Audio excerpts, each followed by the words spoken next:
에베소 교회 네 번째, 생각하라 회개하라 처음 행위를 가져라. 요한계시록 2장 4절부터 7절 말씀을 근거로 함께 말씀을 나눠보도록 하겠습니다. 그러나 너를 책망할 것이 있나니 너의 처음 사랑을 버렸느니라. 그러므로 어디서 떨어졌는지를 생각하고 회개하여 처음 행위를 가지라. 만일 그리하지 아니하고 회개하지 아니하면 내가 네게 가서 내 촛대를 그 자리에서 옮기리라. 오직 내게 이것이 있으니 내가 니골라당의 행위를 미워하는도다. 나도 그것을 미워하노라. 귀 있는 자는 성령이 교회들에게 하시는 말씀을 들을지어다. 이기는 그에게는 내가 하나님의 낙원에 있는 생명나무의 열매를 주어 먹게 하리라. 아멘. 예수님께서는 초창기 에베소 교회가 가졌던 그 모습을 다시 회복하라고 명령하십니다. 그런데 초창기 에베소 교회가 보여주었던 처음 사랑, 처음 행위를 회복하기 위해 예수님께서는 5절에 이렇게 말씀하십니다. 그러므로 어디서 떨어졌는지를 생각하고 회개하여 처음 행위를 가지라. 만일 그리하지 아니하고 회개하지 아니하면 내가 네게 가서 내 촛대를 그 자리에서 옮기리라. 2장 5절을 보면 예수님께서는 세 가지로 명령을 내리십니다. 첫째가 생각하라, 둘째가 회개하라, 셋째가 처음 행위를 가지라라는 것입니다.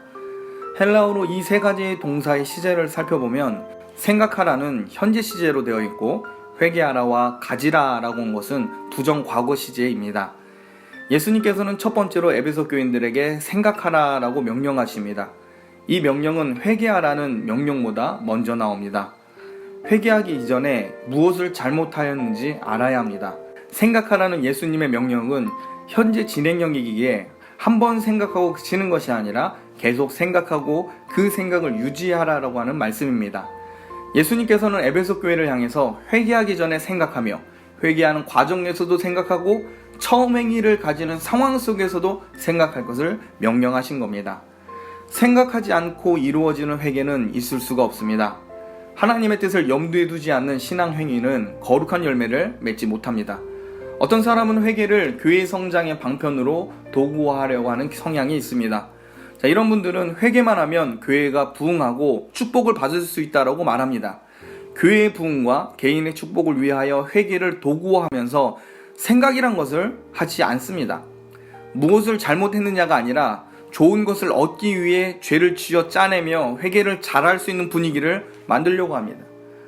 하나님의 축복을 이끌어내기 위해 자아 비판을 하며 회개를 강요합니다. 여러분, 생각 없이 하나님께 축복을 얻기 위해 행하는 이 강요된 회개는 성령의 역사를, 성령의 사역을 무시하는 행위입니다. 이것은 하나님의 사역을 욕되게 하는 일입니다. 생각하지 않고 회개를 강요하는 것은 잘못도 모르는 어린아이에게 무조건 잘못했다고 빌라고 요구하는 나쁜 부모와 다를 바 없습니다. 여러분, 성령님은 인격적인 하나님이십니다. 회개는 강요해서 일어나는 것이 아닙니다. 회개를 이용해 하나님으로부터 무엇인가를 얻으려고 하는 인간의 얄팍한 술수에 하나님은 속지 않으십니다. 이러한 행위는 우상 숭배자들이나 하는 태도입니다. 우상 숭배자들은 무슨 잘못을 하였는지 알지도 못하고 마음으로 승복도 하지 않지만 우상에게 잘못을 빌면 우상이 마음을 풀고 재앙을 없애주고 복을 줄 것이라고 믿습니다. 여러분, 기독교는 성의를 보이기 위해 회개를 하지 않습니다. 생각 없이, 마음의 승복 없이 자기를 위해 회개라는 수단으로 하나님을 설득하여 자기 뜻을 이루어 보겠다고 하는 자들은 하나님을 우상과 같은 선상에서 보는 것과 같습니다. 맹목적 회개 혹은 목적을 이루기 위해 회개를 이용하는 자는 이미 진정성을 잃어버렸기에 마음을 감찰하신 하나님을 만홀히 여기는 죄입니다. 회개를 하나님께서 기뻐하시니 내가 회개하는 동작을 취하면 하나님께서는 내 눈물을 보시고 큰 부흥과 성공으로 인도해 주실 것이다 라고 생각해서는 안 됩니다. 처음 사랑, 처음 행위를 회복하기 위해서는 에베소 교회는 생각해야 하고 기억해야 합니다. 기억하고 생각하는 것은 현재 시제입니다. 생각하고 회개해야 합니다. 하나님의 뜻이 무엇인지 기억해야 하고 하나님께서 무엇을 원하는지 알아야 합니다. 구약을 보면 하나님께서 이스라엘이 범죄할 때마다 강조하신 것이 기억하는 겁니다. 하나님께서 이스라엘 백성에게 율법을 주실 때도 애굽에서 구원하신 여호와 하나님을 기억하라 말씀하셨습니다. 왜 에베소 교회가 사랑을 잃어버렸을까요? 바로 생각해야 할 것을 생각하지 않기 때문입니다. 하나님을 생각하고 말씀을 생각하며 나와 함께하고 있는 이 성도를 생각해야 되는데 에베소 교회는 생각하지 않았습니다.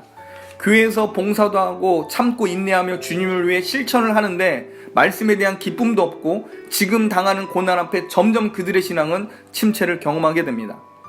겉모습은 열심히 일하는 교회이고 이단도 물리친 모범적인 교회이지만 그 안을 들어가 보면 서로가 서로에게 지쳐 있습니다. 생기는 사라지고 점점 생명력을 잃어버리고 화석화되어 가고 있습니다. 여러분, 에베소 교회에는 생각의 회복, 기억의 회복이 절실합니다. 에베소 교회는 하나님의 약속을 기억하고 성도의 정체성과 위치를 다시 배워야 합니다. 여러분, 과거 부흥의 시기를 주도했던 사도 바울과 같은 그런 사역자를 추억함으로 에베소 교회가 회복되는 게 아닙니다. 에베소 교회는 예적부터 역사하시고 자기 백성을 그 언약대로 이끌어주시는 하나님을 기억할 때 참된 회개와 온전한 행위를 가질 수 있게 됩니다. 다시 2장 5절을 보면 회개하지 않을 때 예수님께서는 이렇게 말씀하십니다. 그러므로 어디서 떨어졌는지를 생각하고 회개하여 처음 행위를 가지라. 만일 그리하지 아니하고 회개하지 아니하면 내가 내게 가서 내 촛대를 그 자리에서 옮기리라. 에베소 교회가 회개하지 않을 때 예수님께서는 친히 찾아가신다고 합니다. 예수님께서 회개치 않는 에베소 교회를 향해 징계하시기 위해 임하신다라는 말씀입니다. 예수님께서 내리신 징계가 뭐냐면 바로 촛대를 옮기는 겁니다. 여기서 촛대는 교회를 상징하는데 촛대를 옮긴다는 것은 단순히 교회를 옮긴다는 의미가 아닙니다. 징계의 하나로서 옮겨진다는 것은 하나님께서 더는 에베소 교회를 복음을 증거하는 수단으로 사용하지 않겠다고 하는 무서운 경고입니다. 본래 촛대는 빛을 담아두며 어둠을 비추는 역할을 합니다. 주님은 빛이시며 생명이 되십니다. 그런데 촛대가 그 기능을 상실하여 빛 대신 주님을 담아내기에 무능력하게 된다면 쓸모가 없게 됩니다. 제 역할을 하지 못한 촛대의 체온은 어둠을 비추었던 자리를 떠나서 다른 곳에 옮겨지게 됩니다. 에베소 교회를 향한 예수님의 경고는 굉장히 무서운 것입니다. 에베소 교회가 교회로서 가졌던 기능과 자격을 박탈하겠다는 말씀입니다. 처음 사랑을 잃어버리고 어디서부터 잘못되었는지 생각하지 않고 회개하지 않으면 결국 교회로서 제 기능을 못하게 됩니다.